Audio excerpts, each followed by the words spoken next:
প্রিয় শিক্ষার্থী বন্ধুরা, আমরা আজকে শিখব হিসাব বিজ্ঞান নবম দশম শ্রেণী দশম অধ্যায় আর্থিক বিবরণী।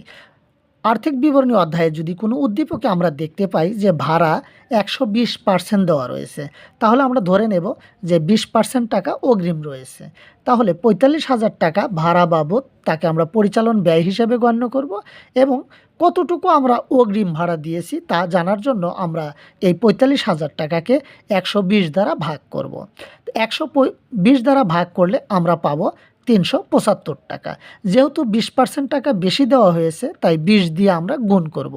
আমরা ফলাফল পাবো 7,500 টাকা। এই 7,500 টাকাই কিন্তু আজকে ভাড়া বাবদ অগ্রিম প্রদান করা হয়েছে। এই কারণে আমরা একটি সমন্বয় জাবেদা দেখাবো যে অগ্রিম ভাড়া হিসাব ডেবিট 7,500 টাকা এবং ভাড়া হিসাব ক্রেডিট। ভাড়া হচ্ছে পরিচালন ব্যয়, কিন্তু এই ভাড়ার পূর্বে অগ্রিম থাকার কারণে তাকে পরিচালন ব্যয় বলা যাবে না, তাকে বলতে হবে চলতি সম্পদ। এবং ভাড়া ক্রেডিটে 7,500 টাকা, তাকে আমরা বলবো পরিচালন ব্যয় হ্রাস। অর্থাৎ এই ভাড়া 7,500 টাকা এই 45,000 টাকাকে হ্রাস করবে।